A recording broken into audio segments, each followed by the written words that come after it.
So welcome everyone, welcome to this revision of NGOs. NGO की revision में sir सबसे पहले समझना एनजीओ का काम क्या होता है। मैंने कहा एनजीओ का काम है लोगों का भला करना। तो कहीं ना कहीं मार्केट में कई सारे अच्छे एनजीओज हैं, जैसे प्रथम प्रथम क्या करता है सर, एजुकेशन के लिए काम करता है। क्राई क्या काम करता है, ऑर्फन्स के लिए काम करता है। गूंज ये क्या करता है, डिजास्टर रिलीफ के लिए काम करता है। तो मैंने कहा एज अ ऑडिटर आपके इसके कुछ कुछ एस्पेक्ट्स हैं जो कहीं ना कहीं कंसिडर करके चलने हैं। तो सारे बच्चे चलो मेरे साथ, मजा आएगा, ठीक है सर। वीडियो पे आगे बढ़ने से पहले मेरी आपसे रिक्वेस्ट है, प्लीज वीडियो को लाइक जरूर कर देना ताकि ये बाकी सीए इंटर स्टूडेंट्स तक भी पहुंच सके। सबसे पहले बात करते हैं सोर्स ऑफ फंड्स। सर इसका सोर्स ऑफ फंड्स किस फॉर्म में आता है, तो मैंने कहा it can be in the form of donation और ग्रांट्स।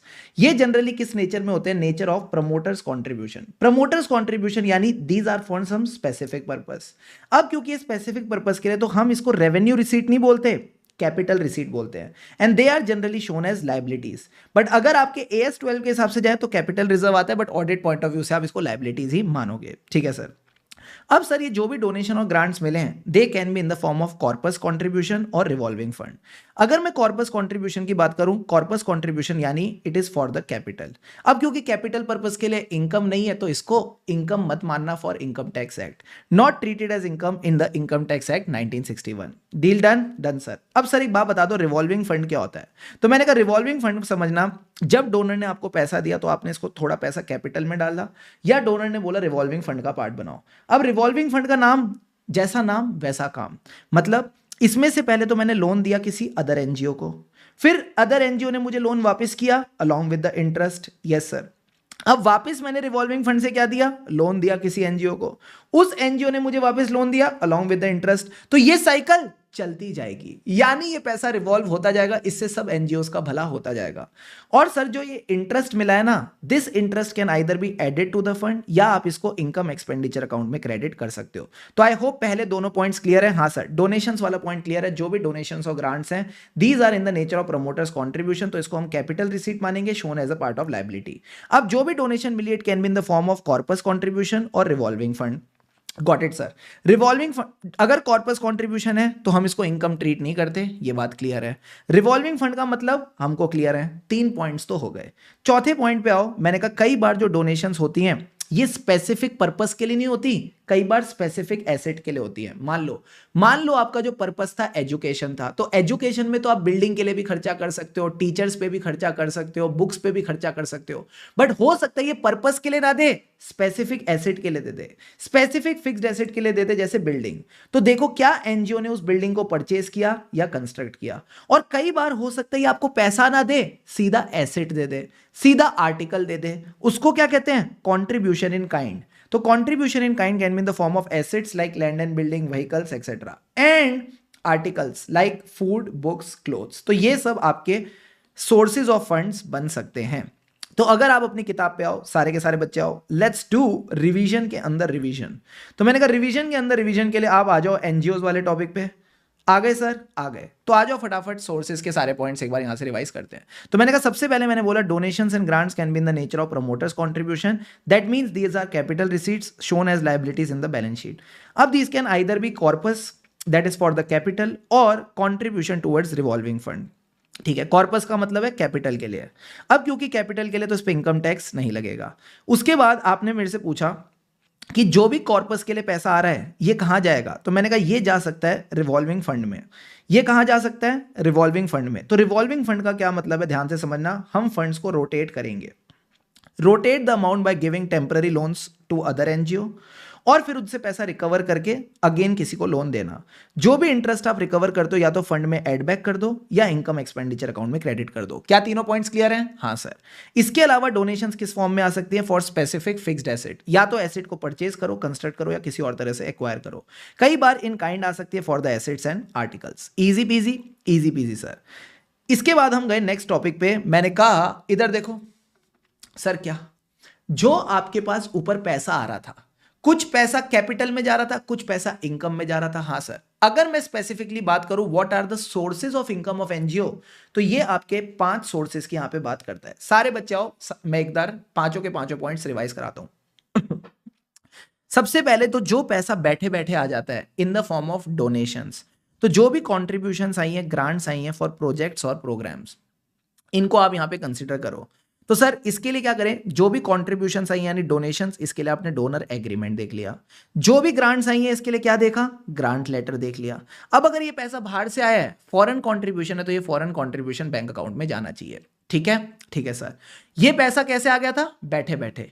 कई बार आपको मेहनत करनी पड़ती है, यानी फंड रेजिंग प्रोग्राम। इसके लिए आप कोई कॉन्सर्ट करा सकते हो, शोज करा सकते हो। यहां पे आप देखोगे इनका इंटरनल कंट्रोल कैसा है। इंटरनल कंट्रोल में देखो कौन बंदा है जो पैसा कलेक्ट कर रहा है, फिर उस पैसे की काउंटिंग हो रही है और उसके बाद उसको बैंक अकाउंट में डिपॉजिट करा रहे हैं। ठीक है सर। फिर आती है दो तरह की fees, membership fees, subscription fees. क्योंकि आप मेंबर हो तो आप इनके इवेंट्स अटेंड कर सकते हो। तो मेंबरशिप रजिस्टर से चेक कर लेना, और इसकी क्लासिफिकेशन होती है एंट्रेंस फीस, एनुअल फीस। कोई कहता है मुझे एनुअल फीस नहीं देनी बार बार, तो आप लाइफ टाइम मेंबरशिप फीस ले लो। अब बीइंग अ मेंबर, अगर आपको एडिशनल फैसिलिटीज चाहिए, जैसे कोई न्यूज़लेटर है, तो आप सब्सक्रिप्शन ले सकते हो। अगेन इसका भी रजिस्टर है, जैसे मेंबर का रजिस्टर था, इसका भी रजिस्टर है। इसमें भी आप इनकी रिसीट चेक कर लो और देखो सब्सक्रिप्शन के रेट से मैच कर रही है या नहीं। फिर आता है सर आखिरी में इंटरेस्ट और डिविडेंड। तो अगर इन्होंने कुछ इन्वेस्टमेंट्स कर रखी है तो उस पर इंटरेस्ट और डिविडेंड की इनकम आप देख सकते हो। तो मेनली आपने 5 सोर्सेज ऑफ इनकम ध्यान रखने हैं सर। क्या, बैठे बैठे जो पैसा आ गया, कॉन्ट्रीब्यूशंस एंड ग्रांट्स। फिर आपने फंड रेजिंग प्रोग्राम किया, 2 तरह की fees, membership fees, subscription fees, और इंटरेस्ट और डिविडेंड। क्या इनकम फ्रॉम एनजीओ सबको क्लियर है? हाँ सर। तो अगर आप अपनी किताब पे आओ सर, लास्ट में आपके यहां पे इनकम फ्रॉम एनजीओ दे रखा है, एमटीपी अप्रैल 23 का क्वेश्चन है। प्लीज इसको हल्के में मत लेना। यही के यही 5 के 5 पॉइंट्स आपको यहां पे कवर होके मिल जाएंगे। ठीक है बॉस, ठीक है सर। अब सारे बच्चे आओ मेरे साथ। Now everyone come with me. अब सर शुभम सर कौन सा टॉपिक कराने वाले हैं? मैंने कहा अगर आप अपने क्वेश्चन बैंक में देखो, एक क्वेश्चन है जिसको लेके आंसर्स स्टडी मटेरियल में दे नहीं रखे, जिसको लेके आंसर स्टडी मटेरियल में दे नहीं रखे, बट इन्होंने यहां पे आरटीपी जैन 25 में क्वेश्चन पूछा। क्या बात कर रहे हो सर? हाँ, आरटीपी जैन 25 में क्वेश्चन पूछा और स्टडी मटेरियल के ना बैक क्वेश्चन में ऐड कर दिया। इस क्वेश्चन को आरटीपी जैन 25 में भी पूछा और स्टडी मटेरियल के बैक क्वेश्चन में भी पूछा। अब अगर आपके पास ये क्वेश्चन नहीं है, डोंट वरी, इसका एक्सेस आपको मैं क्वेश्चन बैंक की एडिशनल फाइल दूंगा, टेलीग्राम चैनल पे मिल जाएगा। किस नाम से? Question bank additional file.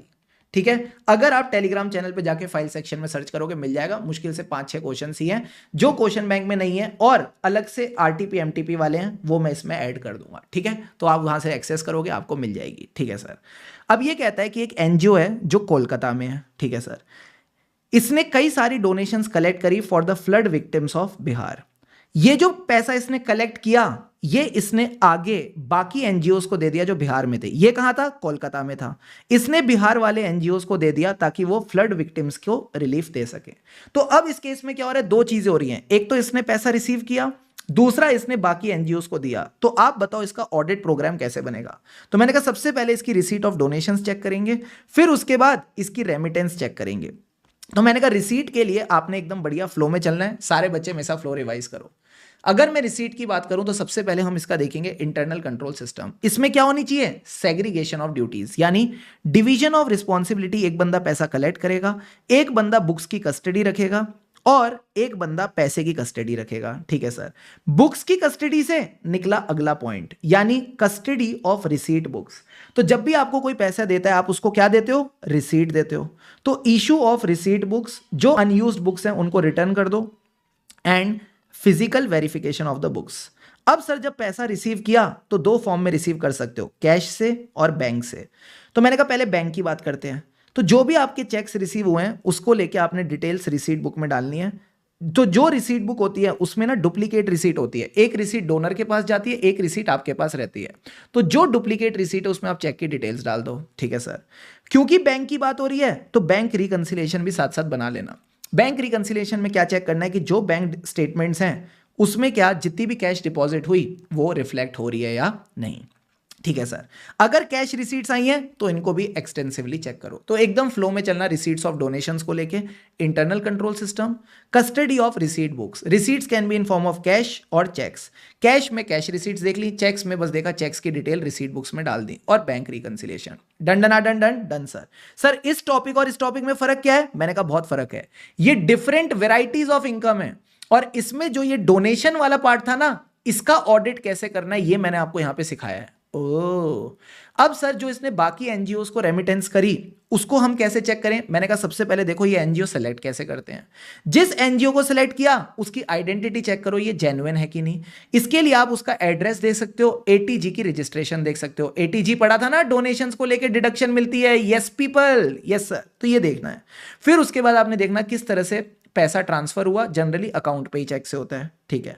जब आपने पैसा ट्रांसफर किया सामने वाले से कंफर्मेशन ले लो और उसकी यूटिलाइजेशन देख लो, क्या एक्चुअल में इन्होंने फ्लड विक्टिम्स के लिए यूटिलाइज किया या नहीं। तो 5 पॉइंट्स ये और 5 पॉइंट्स ये इजीली आप इस फ्लो में कवर कर सकते हो। Deal done, done sir. इसके बाद शुभम सर अगले टॉपिक पे लेके गए, that was application of funds. यहां तो सारी जगह क्या हो रहा था, फंड्स आ रहे थे।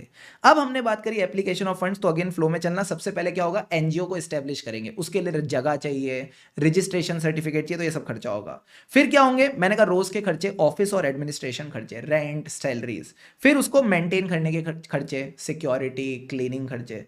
फिर प्रोजेक्ट एक्सपेंडिचर, मान लो इनको कोई स्कूल खोलना है तो उसका खर्चा, हेल्थ फैसिलिटीज खोलनी है तो उसका खर्चा, और उसके अलावा उनके पास कोई पैसा बच के और ये किसी और एनजीओ को देना चाहते हैं तो चैरिटी और डोनेशन। तो ये सारे 4-5 पॉइंट्स आप ध्यान रख सकते हो। एस्टेब्लिशमेंट कॉस्ट, एस्टेब्लिशमेंट के बाद क्या होता है, मैंने कहा रोज के खर्चे जिसको बोलते हैं ऑफिस और एडमिनिस्ट्रेशन खर्चे, मेंटेनेंस का खर्चा, मेंटेनेंस के बाद क्या आया था सर, उसके बाद था डोनेशंस वगैरह का खर्चा और project expenditure. Deal done, done sir.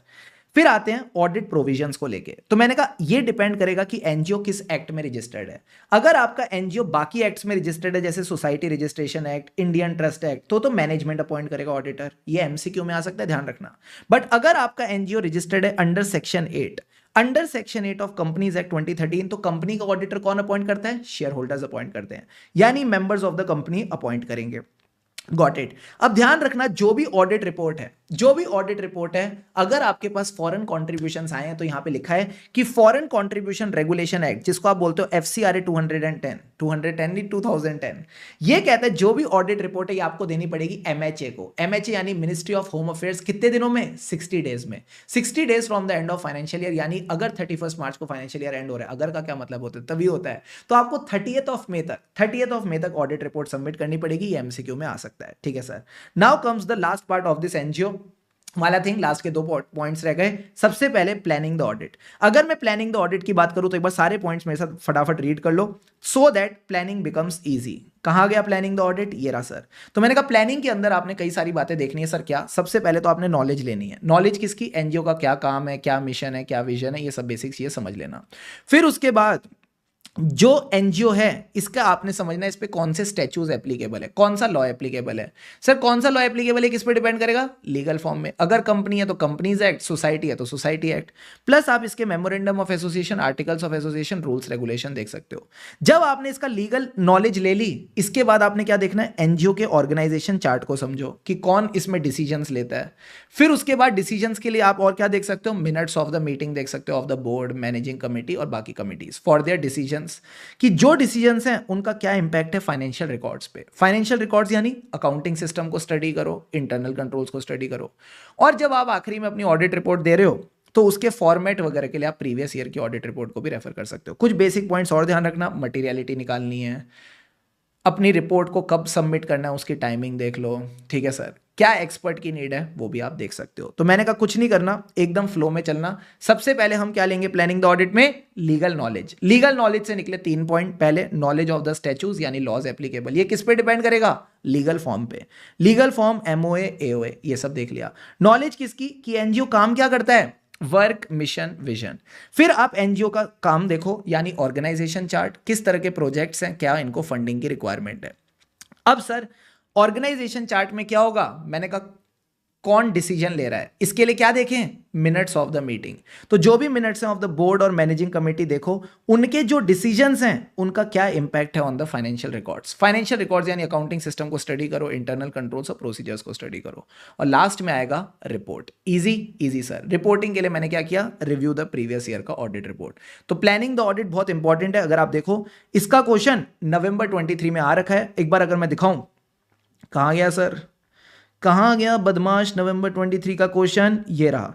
तो सीधा सीधा क्वेश्चन आया हुआ है, while planning the audit of NGO हम नॉलेज वगैरह लेते हैं ऑफ द मिशन विजन। इसके अलावा बाकी क्या क्या पॉइंट्स हैं, तो मैंने कहा यही पॉइंट्स आपने यहाँ पे कवर करने हैं। तो इतने सारे पॉइंट्स कवर करने की जरूरत नहीं है, इन 5-6 पॉइंट्स को भी अगर आप याद रख लेते हो तो आपका काम हो जाएगा। Deal done done sir. तो यहां वैसे एनजीओ पूरा कंप्लीट हो ही गया। इसके बाद एक बड़ा सा टॉपिक दे रखा है ऑडिट प्रोग्राम। सर ये ऑडिट प्रोग्राम है या मिक्स वेजिटेबल? मैंने कहा ये मिक्स वेजिटेबल की सब्जी है, ठीक है। इस मिक्स वेजिटेबल की सब्जी में इन्होंने एसेट्स की बात भी कर दी, लाइबिलिटीज की बात भी कर दी, इनकम की बात भी कर दी, एक्सपेंडिचर की बात कर दी। तो मैं आपसे बस एक ही रिक्वेस्ट करूंगा, इसमें आप कम से कम 5 से 6 पॉइंट अच्छे से लर्न कर लेना, बट रीड सारे पॉइंट्स करने हैं। सर सारे पॉइंट्स रीड क्यों करने हैं? क्योंकि कई बार ये क्या करते हैं, हेडिंग हेडिंग लिख के दे देते हैं और बोलते हैं इसके अंदर का मैटर लिखो, तो वो आपको एकदम अच्छे से समझा हुआ होना चाहिए। तो अगर आप चाहो तो एक बार फटाफट इनको साथ में रिवाइज कर लेते हैं। कॉर्पस फंड की बात करूं तो मतलब हम कैपिटल की बात कर रहे हैं, तो जो भी कॉन्ट्रीब्यूशन और ग्रांट्स इन्होंने रिसीव करे हैं उसको किससे चेक करें? With the letter of the donors, ठीक है सर। उसके अलावा जो भी इंटरेस्ट इनकम इन्होंने कमाई है उसको आप इन्वेस्टमेंट रजिस्टर और फिजिकल इन्वेस्टमेंट से चेक कर सकते हो। कैपिटल के नीचे क्या होता है? रिजर्व्स। तो जो पैसा इनके पास आया फ्रॉम द डोनर्स, अब अगर कुछ पैसा ऐसा आया है जिसपे कोई रिस्ट्रिक्शन नहीं है तो वो रिजर्व्स का पार्ट बन सकता है। तो डोनर्स के जो लेटर्स हैं, बोर्ड रेजोल्यूशन से, एनजीओ के, वो सब आप देख लो, ठीक है सर। इसके अलावा ये कहता है year marked funds. Year marked funds यानी जो पैसा किसी स्पेसिफिक पर्पस के लिए आया है, तो इसके लिए अगेन आपको डोनर का लेटर वगैरह देखना पड़ेगा, बोर्ड रेजोल्यूशन वगैरह देखना पड़ेगा एनजीओ का, कि भाई किस तरह से ये ईयर मार्क्ड फंड्स को डील कर रहे हैं। इसी तरह सर एक और कॉन्सेप्ट है प्रोजेक्ट बैलेंसेस। अगर एनजीओ ने कुछ पैसा किसी प्रोजेक्ट के लिए अलग से रख रखा है, तो अगेन आपने उस प्रोजेक्ट के लिए जो पैसा डिसबर्स हो रहा है उसको चेक करना है क्या वो डोनर के एग्रीमेंट के हिसाब से आपने निकाला या नहीं। कहीं ना कहीं मैं बोलूं ईयर मार्क्ड फंड्स और प्रोजेक्ट बैलेंसेस सिमिलर ही हैं। फिर सर एक और लाइबिलिटी आ जाती है लोन। तो जो भी लोन से उनके लोन एग्रीमेंट्स देख लो। अब आते हैं एसेट्स पे, फिक्स्ड एसेट। तो जो भी फिक्स्ड एसेट इन्होंने खरीदे, बेचे, डिस्पोज ऑफ करे, उस पर डेप्रिसिएशन, अगर डोनर ने दिया तो डोनर का लेटर, इमूवेबल प्रॉपर्टी में टाइटल, ये जनरल पॉइंट्स आपने कंसीडर करने हैं। इन्वेस्टमेंट्स के लिए क्या देखेंगे? इन्वेस्टमेंट रजिस्टर, उनको फिजिकली देख लो। आजकल फिजिकल इन्वेस्टमेंट होती नहीं है, बट ठीक है, इनका पॉइंट है। प्लस अगर आपने कोई इन्वेस्टमेंट सेल करी है तो अथॉरिटी के हिसाब से ऑथोराइज्ड होनी चाहिए। फिर आता है कैश इन हैंड, उसको भी वेरीफाई कर सकते हो, और अगर कुछ इंप्रेस्ड बैलेंसेज है विद द एम्प्लॉइज उनको भी आप वेरीफाई कर सकते हो with the books of accounts. फिर आता है बैंक बैलेंस। इसमें क्या देखना है? बैंक रिकंसिलिएशन स्टेटमेंट, इसके जो भी रिकंसाइलिंग अमाउंट्स हैं उनको आप चेक कर सकते हो। इन्वेंट्री में क्या आएगा? इन्वेंट्री इन हैंड और इसको लेकर रिटर्न रिप्रेजेंटेशन। प्रोजेक्ट एक्सपेंसेस में कहता है जो भी प्रोजेक्ट के खर्चे करें वो डोनर और कंट्रीब्यूटर के हिसाब से होने चाहिए। जो भी उनकी कंडीशंस थी वो आपने मीट करी। प्लस अगर आपने कोई भी प्रोजेक्ट एक्सपेंडिचर किया है तो आपने सामने वाले बंदे का टीडीएस काटा है। जनरली कॉन्ट्रैक्टर का टीडीएस कटता है 194C में, और ये आपने टाइम से डिपॉजिट करा दिया, इसके लिए आप कॉन्ट्रैक्ट वेरीफाई करो। और आखिरी में आता है इस्टेब्लिशमेंट एक्सपेंडिचर। यहां इन्होंने सारे खर्चे डाल दिए, ठीक है, जो जो खर्चे होते हैं, यानी इंप्लॉयज का पीएफ, लाइफ इंश्योरेंस का खर्चा, ईएसआईसी का खर्चा, एडमिनिस्ट्रेशन खर्चे, ऑफिस एडमिनिस्ट्रेटिव के खर्चे, पोस्टेज, स्टेशनरी, ट्रैवलिंग, ये सब इसका पार्ट बन जाएंगे, ठीक है। तो इसमें से मेरी आपसे बस रिक्वेस्ट रहेगी, कोई भी 5 से 6 पॉइंट जो आपको पसंद आते हैं इनको आप अच्छे से कर लेना, क्योंकि अगर आप क्वेश्चन बैंक देखोगे तो यहाँ पे एमटीपी मार्च 21 जो बहुत पुराना एमटीपी है, वहां पे इन्होंने इस तरह का क्वेश्चन पूछा था। आजकल इस तरह के बड़े बड़े क्वेश्चन आते नहीं है, बट फिर भी अगर आता है तो आप 5 से 6 कोई भी अपने पसंद के पॉइंट्स लिख सकते हो। Deal done done sir. तो यहां आपका एनजीओ वाला पार्ट पूरा कवर हो जाता है। एक एमसीक्यू दे रखा है आपके स्टडी मटेरियल में, आ जाओ वो भी कवर करते हैं। ये कहता है safe democracy is a NGO working for the promotion of democracy. Wow, नाम ही सेफ डेमोक्रेसी, तो डेमोक्रेसी को प्रमोट कर रहा है। इट्स इंडियन काउंटर पार्ट, ये इसकी इंस्टीट्यूशन बहुत सारी कंट्रीज में इंक्लूडिंग इंडिया। तो कह रहा है जो इंडिया वाला है ना उसके पास फंड्स आए हैं from flower trust of US. US से पैसा आया है इंडियन एनजीओ के पास। तो क्या मैं बोल दूं फॉरेन कंट्रीब्यूशन आ गया? हाँ सर। तो बताओ कौन सा एक्ट लगेगा? तो सिंपल सी बात है, FCRA 2010 लगेगा। और इसकी ऑडिट रिपोर्ट कब तक जमा करानी है ये आप बताओगे मुझे कमेंट सेक्शन में, ठीक है। सो यहां आपका audit of NGO gets done डनाडन डन। ये जो हमारा प्यारे प्यारे चार्ट्स हैं, ये जो हमारे प्यारे प्यारे चार्ट्स हैं, आपको कहां मिलेंगे? टेलीग्राम चैनल पे, जिसका लिंक आपको डिस्क्रिप्शन में मिल जाएगा। एंड हियर योर एनजीओस की full revision with concepts and interlinking done डनाडन done. Thank you so much everyone, see you all in the next video. तब तक के लिए हम हेराही ऑडिट के फिर मिलेंगे चलते चलते। Keep going all of you.